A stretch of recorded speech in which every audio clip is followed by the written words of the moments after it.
Welcome to the Nightwatch Commander Podcast. This is the Commander speaking. Today's subject will be on the Red Army faction, terrorist organization that existed in Germany between the late 60s through to the early 1990s, though we'll concentrate this story largely on a period between 1970 and 1977, age of the first and second generations of the Red Army faction, otherwise colloquially known as the Baader-Meinhof gang. This episode is going to be the second in our series of terrorist organizations you don't think about anymore. Our primary source will be Stefan Aust in his book, Baader-Meinhof, The Inside Story of the R.A.F. Terrorist revolutionary organizations typically are defined in some one way or another by their goals.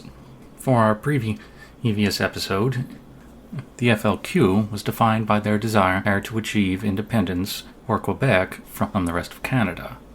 In the case of the R.A.F., or Baader-Meinhof gang, it seems, in this his commenter's opinion, that their enemy more than anything else was prison.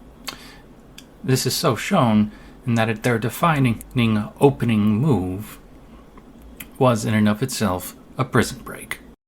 Part 1. The first prison break. Andreas Baader was a revolutionary terrorist who graduated from small-time acts all the way up to bombings and attempted kidnappings, ultimately authorizing a number of deaths and attempted murders throughout their career as a terrorist. But his start was ultimately the result of his opposition to the Vietnam War. Now, this is an interesting issue for who in this case, because Andreas Baader was a German, a West German. Germany had no part, effectively, with the Vietnam War. Yes, there were American troops stationed in West Germany as a deterrent against Soviet expansion. But military personnel who actually worked in Germany, for the most part, had no direct connection with operations in Vietnam. Some exceptions, of course, but for the most part this is true. In fact, a number of draftees that were actually drafted during that period into the U.S. Army ended up serving their terms in Germany and not, as it is largely believed, in Vietnam. Despite this, Baader himself ultimately took the opinion that in order to cause change, he had to force the German public to suffer in some way similar to the Vietnamese who were being bombed at the time by the U.S. Air Force. Now, I'm not going to get into the Vietnam War in of itself, but in any case, I still find it strange that he thought that he was going to effect any change at all by acting in a terrorist faction in a country that was effectively a third party to the Vietnam War. And it should be noted, where this will come up later in the story, that the North Vietnamese effectively disowned him and had no desire to have anything to do with the man and or his organization. The second main character in this story is in fact not Meinhof, as the name Baader-Meinhof might suggest, but in actuality it's a woman by the name of Gudrun Esselin. I'll refer to her as Esselin from this point forward. Esselin was Meinhof's girlfriend, and both shared radical positions on what was necessary for protest. The act that got Baader in jail on a 3-year sentence was an attempted act of arson in which he was decided to put firebombs into a West German mall, shopping center, along with a few other individuals who were with him. To understand Andreas Baader and his followers, Erka Meinhof and Esselin and his girlfriend, along with many others who would join with him, you have to understand Germany in the 1960s. Like much of the world in that time in the West, protest was wide and wild. Germany was no different. In many ways, the counterculture movement that resulted in these protests was in many ways a reactionary swing of the pendulum, if you will, of new generations in Germany still having to come to terms with the actions of their fathers and others and forebearers in the Second World War, which does not need too much explaining in this particular case. Still, nonetheless, many took it too far. In this particular case, Baader. Unfortunately, the German criminal system at the time was exceptionally lenient when it came to this. A big theme you'll find throughout this podcast, as in regards to this story, is how, in the commander's opinion, the German state wasn't ready to deal with this kind of act, domestic terrorism. For much of the intervening years since the end of the Second World War, the West German government had taken great pains to distance itself with its forebears, understandably so. Its military was essentially a sole creation to fight against the Warsaw Pact and Soviet forces. It had no function otherwise, and as such was not used for any domestic deployments, nor was allowed to be, nor was it allowed for foreign deployment, hence outside of Germany. It effectively existed to be an army that would train for a war it never hoped to have to fight, against one enemy, the Warsaw Pact. As a net result of this unpreparedness, when dealing with Baader, the German government and its court system ultimately only sentenced him to 3 years imprisonment, first offense, it's along with his comrades. But even this, Baader was not content with. Much of that period actually quite a bit of what we would call community service. Unfortunately for future Germany, much of this community service involved him going to halfway houses and, as they put it, try and be a good example for the individuals having to live there as to not get themselves in trouble. He in fact did the exact opposite, and many of the individuals he preached his beliefs would ultimately just build up individuals who would join him, both in the first generation of individuals who would fight for the Red Army faction, and its second generation. We'll get to the second generation later. In the end, the courts, though, decided to actually make him serve out the rest of his sentence in jail. And this, in many ways, started the Red Army's a true objective. Their enemy was prison for themselves, almost more than anyone else. And thus we come to our third member of this story, Baader-Meinhof. Miss Meinhof was, in fact, a left-wing reporter and editor-in-chief of the student journal Concret. That's Konkret. The journal itself was a journal on nuclear issues, largely taking the position of anti-nuclear weapons and nuclear energy. Meinhof, who was engaged in a number of political activist movements against, likewise, the Vietnam War, but ultimately he became mesmerized by the acts of Andreas Baader and his comrades, and actually the firebombing the mall in Frankfurt, done by Baader and Elson along with 2 other compatriots in protest of the American firebombing of Vietnam. Nobody died in this firebombing, it should be noted, but this was only the first act. The reason why her name is so prominent in the story of the Baader-Meinhof terrorist organization is because of her large-scale prominence in its first major act, breaking Andreas Baader out of prison. Now, how this was managed is that she, along with a number of other individuals, including Esselin, arranged for Meinhof, for Baader and her to be allowed to go together to a large-scale public library in order for, as she put it, do research for a book that both her and Baader would be writing. Throughout her history with the Red Army faction, Meinhof would actually do much of the political writings of the R.A.F. Now, you might be wondering, why would they need to go to a library in this context? Well, the issue was that at the time, pretty much all research for any book writing, or projects of the sort had to be done at libraries. There's no internet, and it's the only place you can reasonably do research. And she argued that the location, German Institute of Social Issues, this particular library possessed the number of works that were necessary for their research. And again, in a showing of how unprepared the German court system was, they couldn't recognize what kind of a threat had presented. He had long since been starting to put out statements calling for more revolutionary violence. Nonetheless, as the German court system allowed Baader this liberty to go with Meinhof to this library. At the library, their comrades were waiting. Springing into action, they defeated Baader's few guards that were there to guard him, escaping with all members present.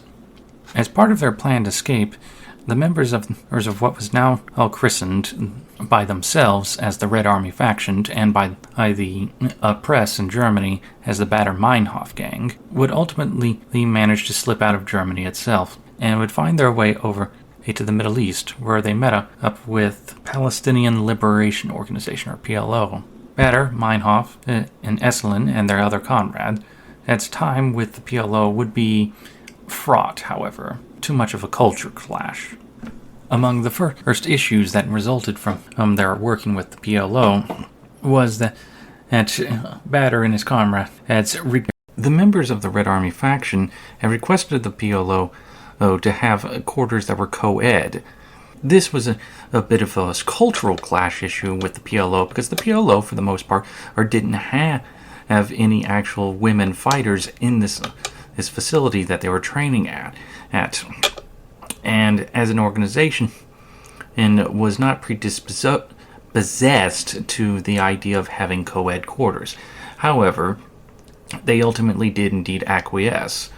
When this was achieved, the women of the Red Army faction chose to sunbathe on the roof of their building in full plain sight of their other members of the PLO, were basically all males, those who had never seen a naked woman in their lives. Needless to say, this helped create a number of tensions between themselves and the PLO.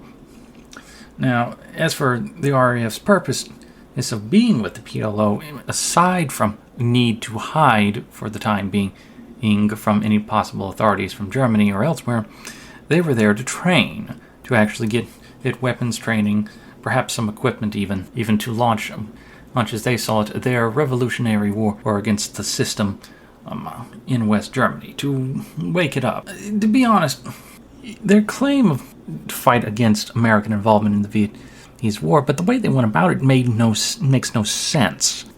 What possibly could the German government possibly do that would result in the American government meant stopping the war in Vietnam? The German government at the time was in no way able to do any sort of influence. One might argue it's like, well, they could just tell the U.S. military to leave as Germany. There was no way that was going to happen.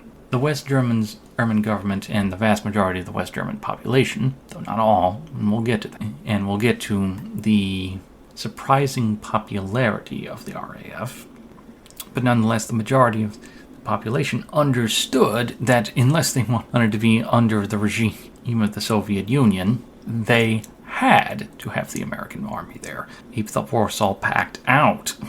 Nonetheless, in addition into their issues was between the personnel of the PLO and themselves, they also didn't really take training all that seriously. It actually became such a problem in one particular instance where when ammunition was issued for working at to practice firing at the firing range to know the weapons, the members of the R.A.F. would typically just load up their AK-47s, hit the full auto switch, hold the trigger down, and just spray them all over the place. And this went on for some time. They didn't really get any training out of it because as the PLO trainers couldn't get through to them that this is a very stupid way of handling a weapon. The Germans just wouldn't listen. And it's a constant theme here of the story where there was an arrogance that the Germans of the R.A.F. had to their PLO hosts, that they just knew better. The PLO had been fighting for some time. Now, I don't support either of their goals, PLO or R.A.F., but to give respect where respect is due, the PLO was clearly the more professional operation in this case. In particular, there was an instance with one of the people who were with the R.A.F. A West German named Peter Hamann. He himself had actually fled with them, not as a result of being part of the plot to spring Baader out of prison, but because he had been suspected of involvement, and so he decided to get out of Dodge, if you will, and join up with them. But he surmised that essentially this group of individuals were honestly pretty nuts. As a net result, he ended up alienating himself from the group, to the point in which Baader and Esselin and Meinhof accused him of being a spy for the Israelis. Now, the PLO weren't stupid. They knew this was a load of crap. They had been monitoring their guests for some time and realized what was actually going on, that this guy I just didn't want to be part of the group. And in an act of professionalism, the PLO basically went to the room and said, look, they're going to kill you. We'll get you out of here because our Arab sensibilities require us to always be good to our guests, regardless of who they are, regardless if they fight one another. And they ended up smuggling him out of their group and sending him on his way. And he safely made his way back to Germany, where he actually ended up getting his name cleared. Eventually, after their training, air quotes, was complete, the Baader-Meinhof group would now return to West Germany to begin their first true campaign of terror. Part 2. The first generation's first campaign of terror. One of the major problems most terrorist organizations have is their funding. One way or another, their terrorism in its own way is an expensive business. You not only have to pay your operators, because nobody does anything for free, not even suicide bombers in the modern era do it for free. They actually, in many cases, will do it because they're desperate for cash, believe it or not. But that's a story for another time. But in addition to funding, basic funding issues, safe house rents, because you actually have to find these places, pay people to actually rent them or own them. You have to pay for weapons and equipment that you buy on the black market, and other basic necessities. Food. It's not something that's considered as sexy. He has the big bang, blow 'em up stuff. But the reality, day to day for a terrorist organization is like any organization, it needs money to operate. Now, this is of course immensely amusing for an organization that styled itself preaching worldwide communism. And so the first acts of the R.A.F. when they would get back to West Germany would be, amusingly enough, bank robberies. And a lot of bank robberies. This was largely done as just a quick way of providing funding for themselves.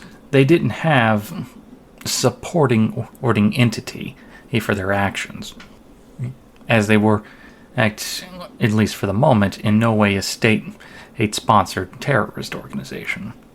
However, in their actions, they were not alone as an organization when they carried this out. They ended up allying with a less radical but still violent terrorist revolutionary force in West Germany by the name of the June 2nd movement. As part of their operations, they made a note of becoming supremely proficient in the act of grand theft auto. They would steal vehicles and actually change their license plate with, though false license plates, they were license plates that were actually connected to an actual owner. They became extremely proficient in the process of not only having a legitimate front for the vehicles as they drove around in, but also using legitimate driver's licenses that they had simply put their likeness onto. Some of the problems, however, was that wouldn't always memorize what was actually on the license. Another problem was the fact that they needed a workshop to actually work on the vehicles to make them usable, once they'd stolen them. Change paint jobs, and change license plates, perhaps even if possible, work on the engines to make them better suited to getaway driving. In order to do that, they would actually need mechanics as well. To that end, they managed to get a hold of a small car repair shop run by a Eric G., who also employed another individual by the name of Karl-Heinz Ruthland. Ruthland himself wasn't really interested into their political ideology. He was just hard up on cash. And once he discovered that they were planning on doing bank robberies, after a little hesitation, he ultimately decided to join in with the group, though he was disappointed to discover that their group was, in fact, is rather small. The Baader-Meinhof gang at this point only numbered about 25 people. In order to pull off their first major act, using Meinhof as an ambassador, were able to make contact with another subversive group in Germany at the time, known as the June 2nd movement. The date, in this case, was the date of a riot in which an individual was killed by the police in the late 60s. With the assistance of the June 2nd movement, the R.A.F. were able to pull off what they called the triple coup. They robbed 3 banks in one day. After the bank robberies, however, the group had their first major setback. Thanks to an anonymous tip, the police were able to apprehend a member of their group by the name of Horst Meyer in one of their apartment safe houses, along with a female companion of his that was also part of the group.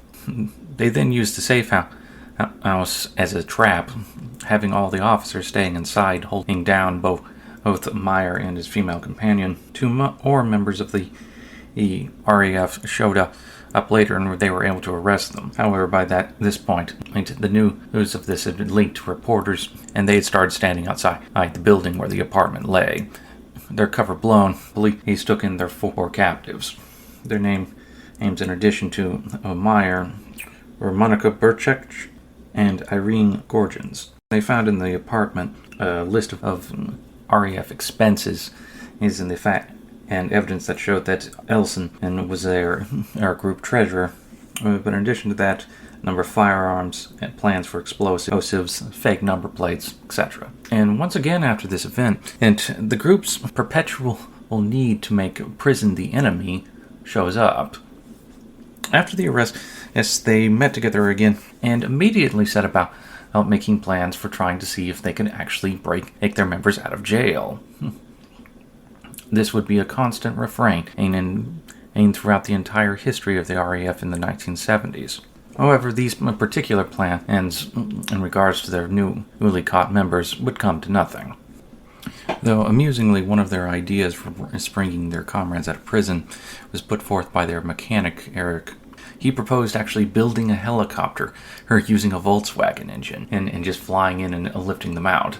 Everyone else laughed at him, but he actually apparently was rather serious about the idea, and when his workshop was raided, later detailed plans were found regarding this idea. With all the events that had been happening so far, the police had not been idle, and occasionally a member would fall into their dragnet. In this case, an Astrid Paroll, P-R-R-O-L-L, was recognized by a gas station attendant and reported to the police, and they managed to get her arrested. And in an event that shows the thoroughness that you would expect from a German police force, they found a set of keys on her, and then they proceeded to use the keys over 3 days, putting them through over 2,000 different locks in separate apartments across the town that they found her in. And this was Hamburg, by the way. They finally got lucky and found the right apartment.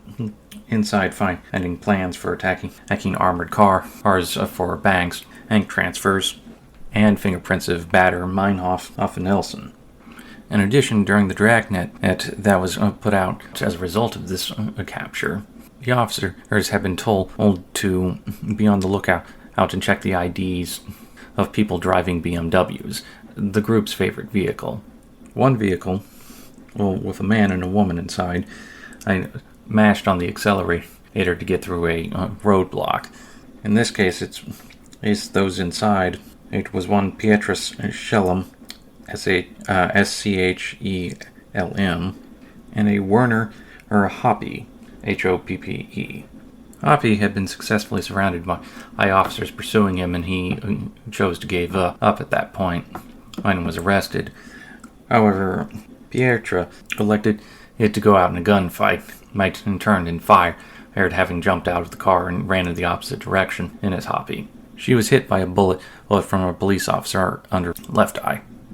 Despite the setbacks, the R.A.F. would continue over the next few months, robbing banks occasionally, building up their war chest for their ultimate intended aims of committing terrorist acts in West Germany. In May 1972, the group elected to commit to the more violent phase of their against the United States and the West German government. On the 11th of May 1972, in retaliation, as they called it, for the mining of North Vietnamese ports, these ports were mined by the U.S. Air Force in order to prevent shipments from the Soviet Union of air defense missiles getting into North Vietnam that were being used to shoot down American aircraft. The R.A.F. planted 3 pipe bombs in the 5th U.S. Army Corps officers' mess.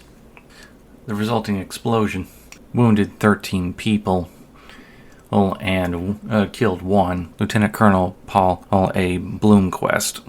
The following day, in Augsburg, Germany, a police station was also bombed. Five members of the police force were injured, no fatalities. 2 hours later in Munich, a car bomb blew up in the Munich Regional Investigative Office of the police force. Nobody killed, but over 60 vehicles were destroyed. 3 days later, on the 15th of May, an attempted assassination by the R.A.F. of a German federal judge failed when his wife got into the car, or they had planted the bomb and turned it on herself. She was simply driving out to go shopping, but the bomb exploded with her inside. Somehow she managed to actually survive, crawling out of the vehicle. On the 19th, in an interesting choice of target, and one I don't fully understand why they would target this location, though the claim of responsibility was made by the 2nd of June movement that they had allied with in the past, there's plenty of evidence that shows that the Red Army faction was involved on this bombing. They decided to blow up a number of bombs inside the building of what was known as this Springer magazine and newspaper. One of the bombs they set blew up in their proofreader's office. Nobody was killed, but over a dozen people were injured. All of these individuals were in fact people of the ideological left, who the R.A.F. themselves purported to be a more of a left-leaning organization.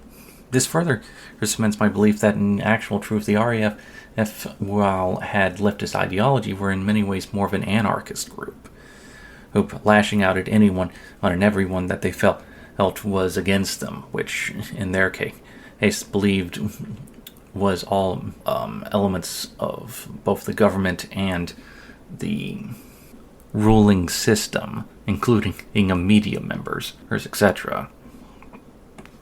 Unfortunately, the string of non-fatal bombings by the R.A.F. would come to an end.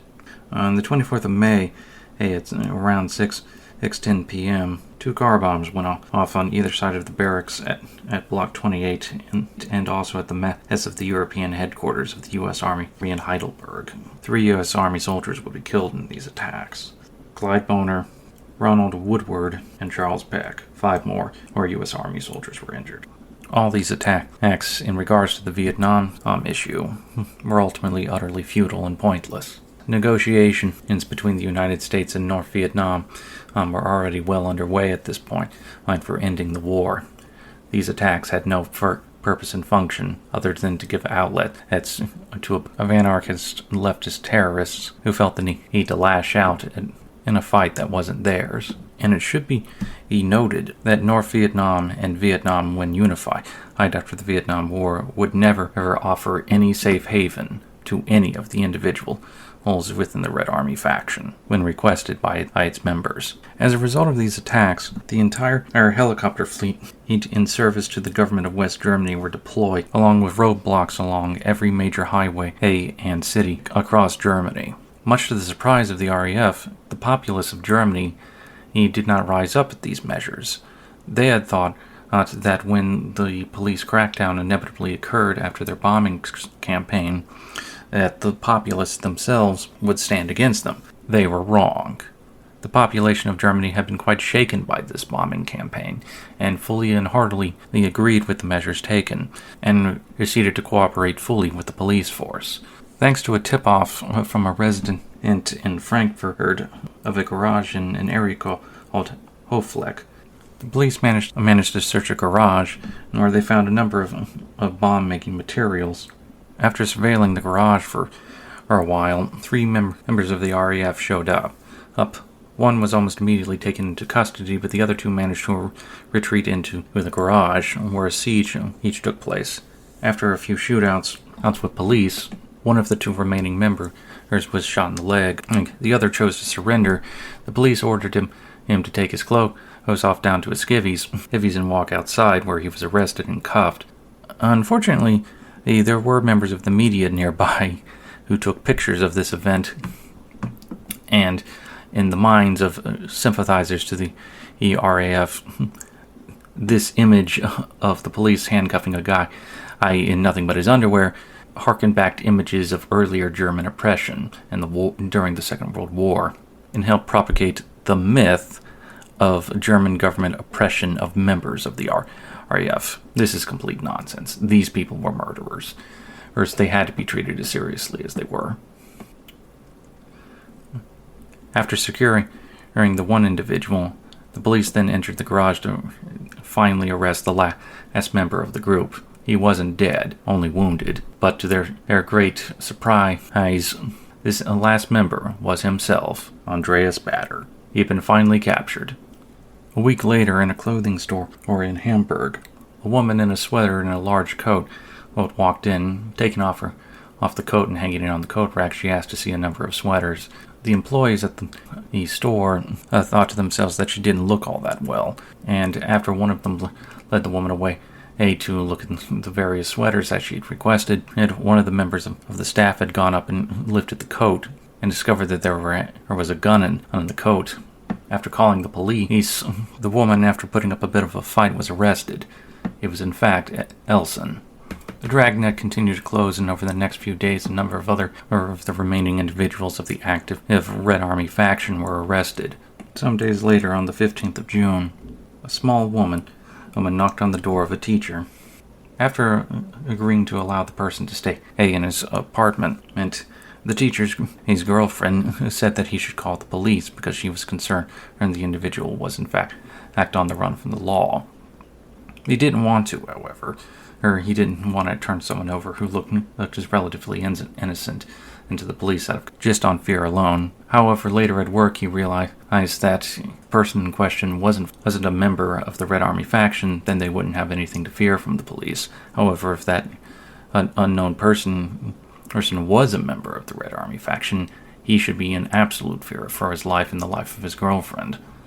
He ended up calling the police. 3 plainclothes policemen came that evening to watch the apartment. When they arrived, they found that a man and a woman had entered the apartment. Concerned about whether or not they needed to go ahead and breach the apartment as they lacked a search warrant, the man of the 2 individuals walked out and went to a phone booth. After searching the man in the phone booth, they found an illegal firearm on his person. With justification in hand, and they proceeded to break into the apartment. Here, Baader-Meinhof was found. After putting up a bit of a fight, she was successfully taken in for arrest. All other members of the first generation of the R.A.F. were arrested shortly after, or by the police dragnet. And by the end of July, the German government thought they had wrapped the issue up. They, unfortunately, could not be more wrong. Thank you for listening to the Nightwatch Commander Podcast. Hopefully, within a short period of time, I shall have the second half of this episode completed, edited and posted on my YouTube channel. Thank you again and for listening, and as always, may the Lord Jesus Christ bless you all. Thank you.